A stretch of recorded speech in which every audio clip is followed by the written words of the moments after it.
कांग्रेस के 85वें राष्ट्रीय महाधिवेशन की शुरुआत हो चुकी है। 26 फरवरी तक नवा रायपुर में हो रहे महाधिवेशन में शामिल होने देश भर से नेता रायपुर पहुंचे। राष्ट्रीय महाधिवेशन में देश भर के 15,000 डेलीगेट्स शामिल हुए। कांग्रेस नेता राहुल गांधी और सोनिया गांधी भी रायपुर पहुंचे। महाधिवेशन में सभी 6 कमेटियां अपनी अपनी रिपोर्ट पेश करने वाली हैं, जहां विदेश नीति, आर्थिक नीति समेत अलग अलग कमेटियों की रिपोर्ट पर चर्चा होनी है। अधिवेशन में साथ ही साथ राजनीति, अर्थशास्त्र, अंतर्राष्ट्रीय मामलों पर चर्चा होगी। वहीं कृषि, सामाजिक न्याय और युवाओं के रोजगार से जुड़े मुद्दों पर भी चर्चा होगी। कई कमेटियों की रिपोर्ट भी पेश हुई। इसके साथ ही साथ मध्य प्रदेश, छत्तीसगढ़, राजस्थान सहित अन्य राज्यों में होने वाले विधानसभा चुनाव पर भी चर्चा होगी। बता दें, एमपी से भी कांग्रेस के 788 डेलीगेट्स राष्ट्रीय अधिवेशन में शामिल होने पहुंचे हैं। ये बड़ा ही ऐतिहासिक होगा यहाँ का सम्मेलन, क्योंकि तमाम हमारे जो संवैधानिक नए फ्यूचर को लेके परिवर्तन है, नीतियाँ हैं, यहाँ आने वाला चुनाव है, फिर अगला लोकसभा का चुनाव है। राहुल जी की पदयात्रा के बाद उन्होंने जो इस देश को जागृत किया, जो इस देश का एजेंडा सेट किया, उनकी नींव पे ये अधिवेशन हमारा 2023 छत्तीसगढ़ और पूरे देश में जो और राज्यों में चुनाव है वहाँ, और 2024 में जो केंद्र में चुनाव है, वो पूरे की पूरा कांग्रेस दोनों जगह विधानसभाओं में भी लोकसभा में पूर्ण बहुमत पाएगी। वहीं कांग्रेस के राष्ट्रीय महाधिवेशन पर बीजेपी ने तंज कसा। बीजेपी का कहना है कि यह अधिवेशन पार्टी के लिए नहीं बल्कि परिवार के लिए है। इससे जनता को कुछ नहीं मिलने वाला। ये अधिवेशन जनता का नहीं है, ये कांग्रेस का अधिवेशन है और इससे छत्तीसगढ़ को कोई फायदा नहीं होने वाला है। जिस प्रकार से फूहड़ तरीके से प्रदर्शन हो रहा है, जिस प्रकार से पैसों को फूका जा रहा है, ये कोई छत्तीसगढ़ के हित में नहीं है। यहाँ पर सोनिया जी आ रही हैं, यहाँ पर राहुल जी आ रहे हैं, यहाँ पर प्रियंका जी आ रही हैं, यहाँ पर कांग्रेस के राष्ट्रीय अध्यक्ष आ रहे हैं। उनको पूछना चाहिए भूपेश बघेल जी से कि गरीबों को आवास क्यों नहीं मिल रहा है, गरीबों के घर में नल का पानी क्यों नहीं आ रहा है, यहाँ पर विकास के काम क्यों नहीं हो रहे हैं। ये इनको पूछना चाहिए, तो अधिवेशन की सार्थकता होगी। अन्यथा छत्तीसगढ़ की जनता को इससे कोई फायदा नहीं होगा, परेशानी ही होगी। 3 दिवसीय राष्ट्रीय अधिवेशन के सहारे कांग्रेस आगामी समय में पार्टी में जान फूंकने को पूरी तरह से तैयार है। कांग्रेस को विश्वास इस बात का भी है कि अधिवेशन से पार्टी मोदी सरकार के खिलाफ अहम रणनीति बनाने में भी कामयाब होगी। वहीं दूसरी ओर कांग्रेस पर तंज कस बीजेपी इस अधिवेशन को मामूली बताने में जुटी हुई है। हालांकि नेताओं के जमावड़े में निकले मंथन के सूत्र कांग्रेस को कितना बूस्ट करते हैं, इस पर नजरें बनी रहेंगी। IND 24 के लिए रायपुर से निधि प्रसाद की रिपोर्ट।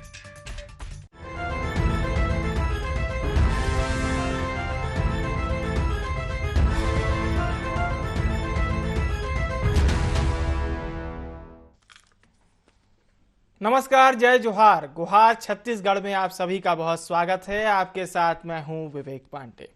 तो अधिवेशन जिसमें कई सारे मंथन होंगे।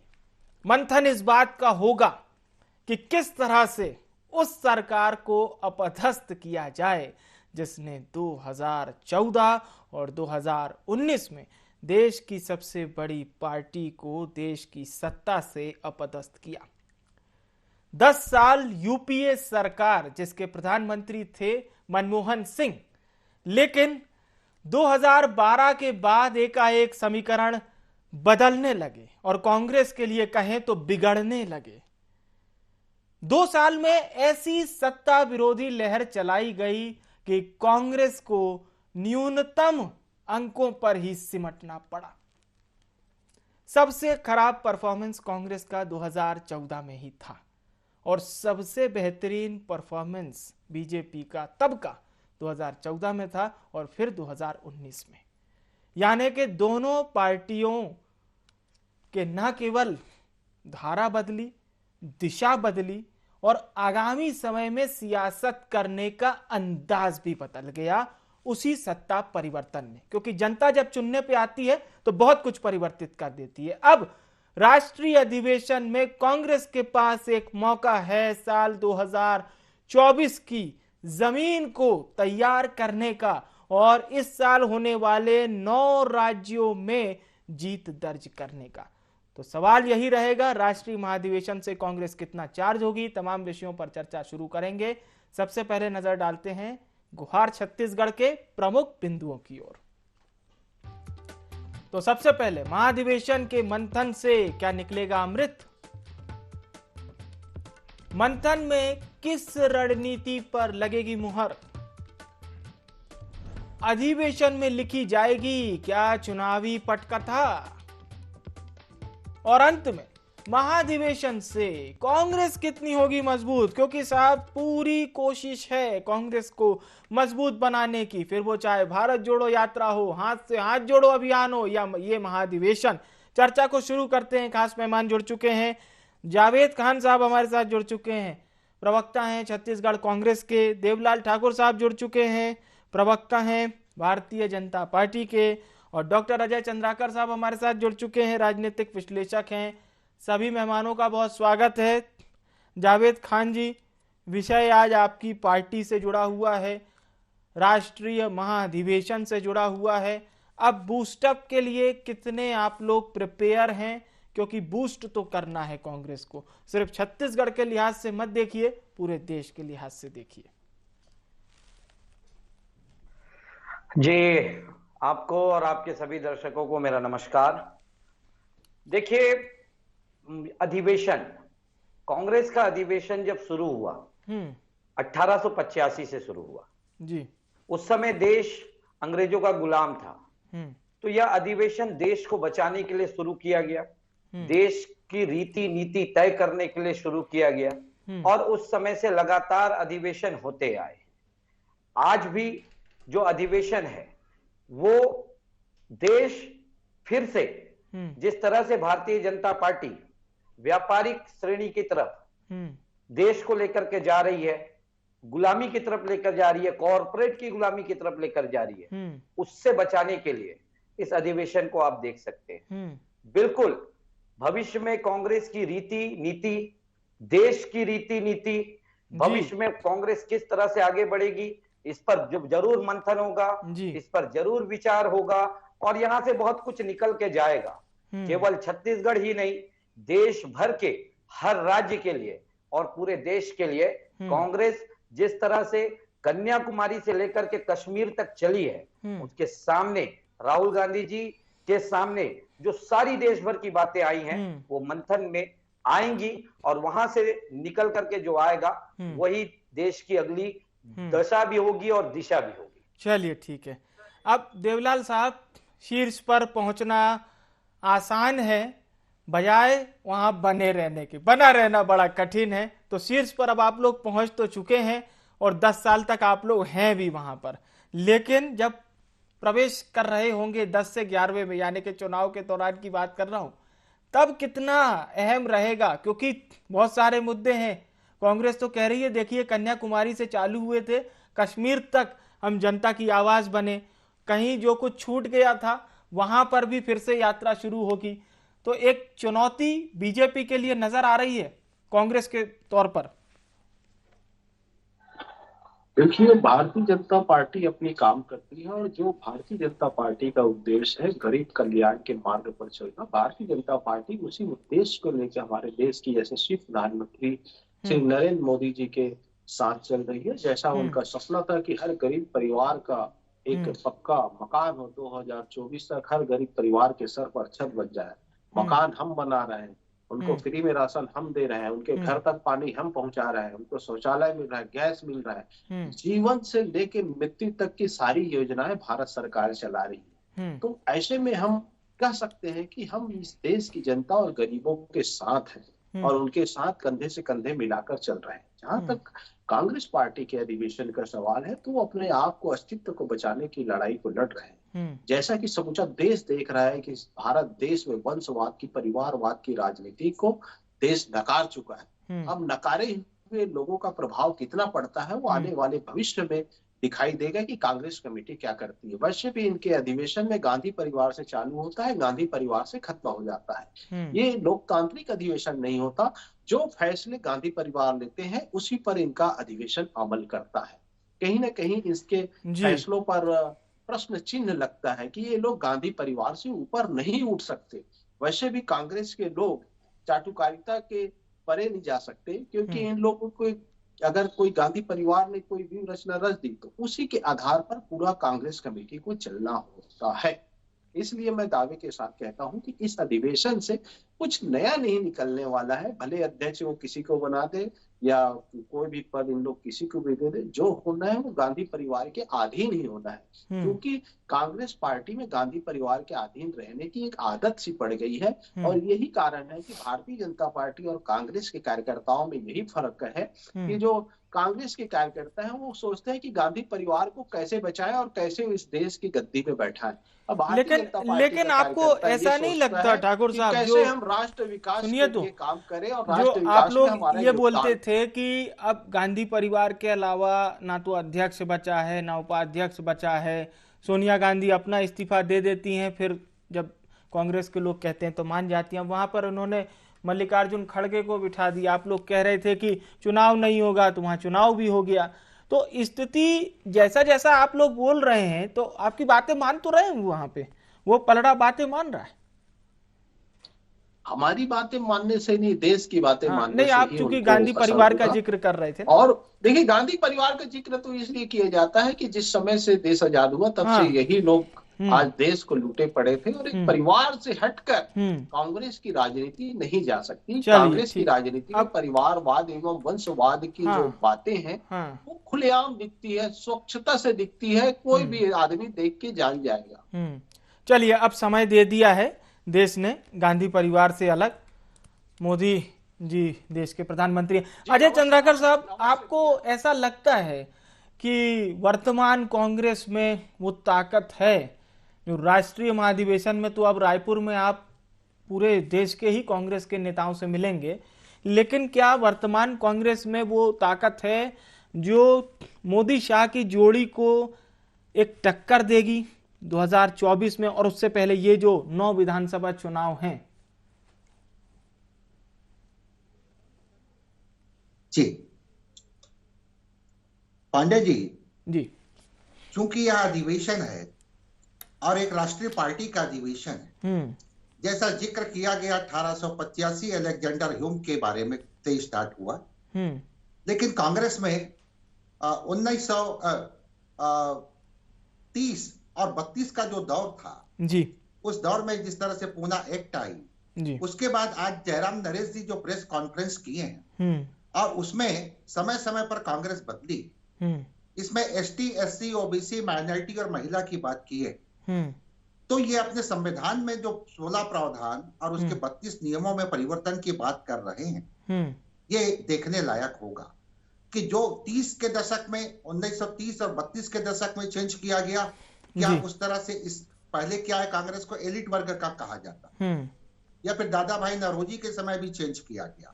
आपका जो प्रश्न था कि 9 राज्यों में जो चुनाव है, तो 9 राज्यों में चुनाव के, देखिए कांग्रेस चाहे 2014 का चुनाव हारी या 2019 का चुनाव हारी जी, लेकिन 10 करोड़ से ऊपर लोग उसके मतदाता रहे हैं पांडे जी, इसमें भी कोई शक नहीं जी। तो और इसमें किसी भी क्षेत्रीय पार्टियां जो है, छत्रप पार्टियां, उनको इतनी तादाद में वोट नहीं मिले। तो कांग्रेस यहाँ पर ये जो 9 राज्यों का चुनाव है, उसके बाद 2 तरह की राजनीति करेगी, एक है प्री इलेक्शन और दूसरा है पोस्ट इलेक्शन के बाद। तो यहाँ पर आगे की रणनीति बनेगी, लेकिन यहाँ कृषि के ऊपर जैसे बात हो रही है जी, और छत्तीसगढ़ की धरती में कृषि के ऊपर बात होती है, मैं आज आपसे शेयर करूंगा, अभी तक तो श्रीलंका, पाकिस्तान की बात होती थी, ग्रेट ब्रिटेन में आलू या फिर टमाटर, एक व्यक्ति को सिर्फ 2 आलू मिलेगा। यह पोजीशन आ गई एक सुपर पावर कंट्री में। क्यों? क्योंकि कृषि के क्षेत्र में वहां की भी सरकार जो लागत मूल्य है वह नहीं दे पाई जी। तो इस अधिवेशन के माध्यम से कांग्रेस में क्या प्रस्ताव पारित होता है? अधिवेशन का मतलब तो सिर्फ प्रस्ताव पारित है, मेन चीज है विवेक जी। और प्रस्ताव पारित कर, देखिए रणनीति तो कुछ चंद लोग ही बनाते, लेकिन प्रस्ताव चाहे वो एग्रीकल्चर का हो, चाहे हमारे विदेश नीति के क्षेत्र में हमारे पड़ोसी राज्यों के साथ हो, या दूर दराज के राज्यों के साथ हो, या विदेश नीति के जो निर्धारक तत्व हैं, एक छोटा सा सवाल एड ऑन करना चाहूंगा। महत्वपूर्ण है। छत्तीसगढ़ की सियासत में वो कौन से बड़े नेता आपको फिलहाल नजर आ रहे हैं जो कांग्रेस को धार दे सकते हैं, मौजूदा कांग्रेस को? देखिए, कांग्रेस के साथ दो तरह की बात सदैव रही है पांडे जी। कांग्रेस में चाहे हम एमपी देखें, चाहे राजस्थान देखें, चाहे कर्नाटक लें, चाहे छत्तीसगढ़ लें, कहीं ना कहीं या पास्ट टाइम में भी गुटबाजी रही। और गुटबाजी को अगर इस अधिवेशन के माध्यम से समाप्त कर दिया जाता है और नेता की बात है तो इसमें कोई शक नहीं। पीसीसी अध्यक्ष के रूप में भूपेश जी जो छाप छोड़े और सत्ता में उनकी कांग्रेस पार्टी की वापसी हुई, तो अभी तो भूपेश जी ही यहाँ के सर्वमान्य नेता नजर आते। ये अहम लेकिन बात कांग्रेस की एक राजनीति है विवेक जी, वो ये है कि सुबह जिस पौधे को लगाते हैं शाम को उस पौधे को उखाड़ते हुए भी देखे हैं हम लोग इंदिरा जी के जमाने में। तो ये तो समय के ऊपर ही छोड़ना चाहिए। ये बड़ी अच्छी बात आपने कही। जावेद खान जी, अब छत्तीसगढ़ की स्थिति तो आप लोग के फिलहाल पक्ष में है, हालांकि भाजपा ये भी कह रही है कि छत्तीसगढ़ में जिस तरह से आप लोग कार्य कर रहे हैं जनता खुश नहीं है, जनता वापस से भारतीय जनता पार्टी को दोबारा लाना चाहती है। और जो पॉलिसीज आपने बीजेपी की बंद कर दी थी, बीजेपी के समय से चली आ रही थी, क्योंकि रमन सिंह जी को भी हम सुनते रहते, वो लगातार यही आरोप लगाते हैं कि देखिए साहब 15 साल में क्या व्यवस्था की थी, इन्होंने 4 साल में पूरा खराब कर दिया। ये सब तमाम आरोप भी लगते रहते हैं आपकी पार्टी के ऊपर। देखिए, कांग्रेस शुरू से गांव गरीब किसान की पार्टी रही है जी, और गांव गरीब किसान के लिए नीति निर्धारित करने वाली पार्टी रही है। 15 साल छत्तीसगढ़ के अंदर भारतीय जनता पार्टी ने राज किया। आप देखिए गांव गरीब किसान के लिए भारतीय जनता पार्टी ने क्या किया। किसानों की आय तो ये बढ़ा नहीं सके जी। आज जो छत्तीसगढ़ को धान का कटोरा पहले कहा जाता था, इनकी सरकार में वो धान का कटोरा खाली हो गया था। और आज आप देखिए वो धान का कटोरा भर चुका है और उस कटोरे से छलक रहा है धान। ये स्थिति है आज छत्तीसगढ़ में। तो इनके पास तो पहली बात तो कोई मुद्दे बचे नहीं है। और ये कहते हैं कि प्रदेश की जनता कांग्रेस को नकार रही है। आपने पंचायत का चुनाव देखा, आपने नगरीय निकाय का चुनाव देखा, आपने उपचुनाव भी देख लिया। सारे चुनाव में इनके नेता तो मुंह खा रहे हैं। कई जगह तो तीसरे नंबर की पार्टी बन करके आ रहे हैं ये। तो आप इनकी बातों पर देखिए, हम तो बहुत ज्यादा गंभीरता से अब नहीं लेते इनको, क्योंकि आगामी चुनाव में ये 14 नहीं, ये 4 सीटों पर आने वाले हैं। इनकी स्थिति ये होने वाली है। अच्छा। हाँ, ये इसी वजह से घबराए हुए हैं, इसी वजह से बौखलाए हुए हैं, इसी वजह से लगातार रमन सिंह जी मोदी जी से यह करवा रहे हैं कि छत्तीसगढ़ में कभी ईडी को भेजो तो कभी कुछ और करो। आप एक बात बताइए, छत्तीसगढ़ में अभी 4 दिन पहले ईडी ने कांग्रेस के नेताओं के ऊपर छापेमारी की। हाथ लगा क्या उनके? कुछ भी नहीं। तो इस तरह की दिशाहीन राजनीति और बदले की राजनीति तो भारतीय जनता पार्टी करती है, लेकिन कांग्रेस अपने लक्ष्य की ओर बढ़ रही है। छत्तीसगढ़ को समृद्ध और पूरे देश के लिए एक मॉडल राज्य बनाते हुए बढ़ रही है। आज आप देखेंगे तो पूरे देश में छत्तीसगढ़ मॉडल टॉप पे है। गुजरात मॉडल की तो हवा निकल चुकी है, टॉप पर है छत्तीसगढ़ मॉडल ठाकुर साहब, और लक्ष्य की ओर बढ़ रही है कांग्रेस। और आपको भी पता है अगर लक्ष्य प्राप्त कर लिया तो क्या होगा देवलाल जी? देखिए, सपना देखना हर किसी का काम है। सपने देखने से कोई किसी को रोका नहीं जा सकता। हाँ। जहां तक मुद्दों की बात है तो मुद्दे तो इतने हैं कि छत्तीसगढ़ की कांग्रेस दब जाएगी, उठ नहीं पाएगी। जो इन्होंने घोषणा पत्र किए तो इतने सारे मुद्दे हैं तो आप कह रहे हैं वो ये सुनिए तो आज तक विधानसभा में कांग्रेस की सरकार को आप खान साहब प्लीज सुनना पड़ेगा। आपको हवाबाजी कर रहे हैं महोदय, आपके पास मुद्दा भी नहीं है, आपके पास नेता भी नहीं है, आपके पास नीति भी नहीं है, और छत्तीसगढ़ में लोगों को छत्तीसगढ़ छोड़ के भागना पड़ जाएगा। नीयत भी नहीं बची है। इस प्रकार के घोषणा की आप सुनिए तो सही। अब देखिए ठाकुर साहब तो ये कह रहे हैं कि छत्तीसगढ़ छोड़ना पड़ेगा, इतनी मजबूत स्थिति में खान साहब।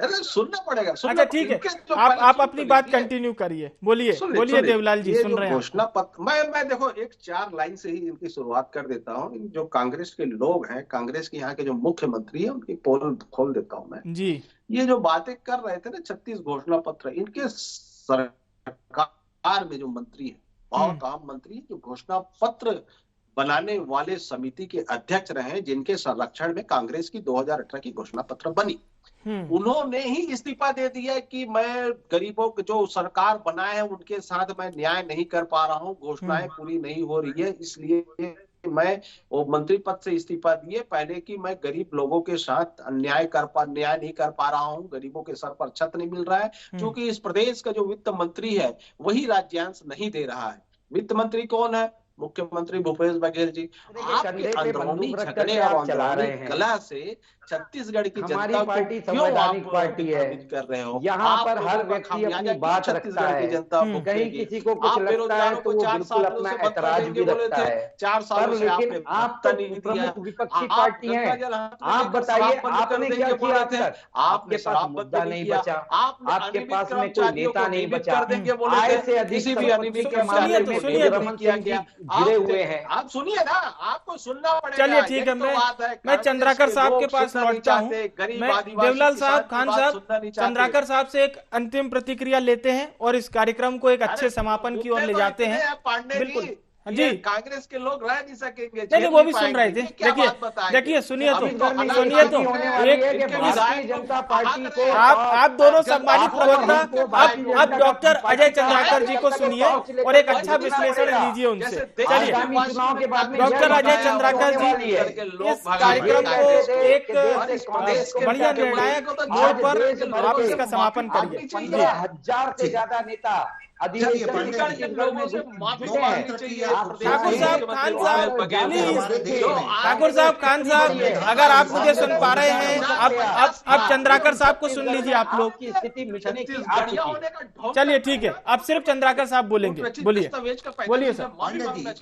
हमारे देश के संविधान के अनुसार जी बहुदलीय व्यवस्था का प्रावधान है, और बहुदलीय व्यवस्था में स्वाभाविक है कि एक पार्टी सत्ता में रहेगी सामान्य स्थिति में, या फिर अन्य पार्टियों के समर्थन से, और कुछ विपक्षी पार्टी के रूप में रहेगी। जी कांग्रेस को विपक्षी पार्टी के रूप में निश्चित रूप से महत्वपूर्ण भूमिका निभाना है, चाहे वह राजनीतिक क्षेत्र हो, चाहे आर्थिक क्षेत्र हो, विदेश नीति का क्षेत्र हो, इवन जो भारतीय आम नागरिक हैं, SC, ST, OBC, महिला, माइनॉरिटी, इनकी जो शुरू से पॉलिसी रही है उसको इस सेंचुरी में, इस शताब्दी में किस ढंग से अब रखती है। और युवाओं का मुद्दा शिक्षा के ऊपर, शिक्षा में स्किल की बात है और रोजगार की बात है, तो इस अधिवेशन के माध्यम से कोई फ्रूटफुल प्रस्ताव पारित होता है तो कांग्रेस इसे विपक्षी पार्टी के रूप में भारतीय नागरिकों के सामने रखने में एक विपक्षी पार्टी के रूप में बहुत अहम बात के साथ आपने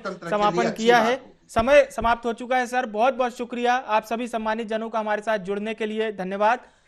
तो ये तो लोकतंत्र की खूबसूरती है कि एक पार्टी सत्ता में रहती है, राज करती है, रूल करती है, सेवा करती है, और दूसरी पार्टी विपक्ष में रहकर नजरें गड़ाए रहती है, निगाहें बनाए रहती है।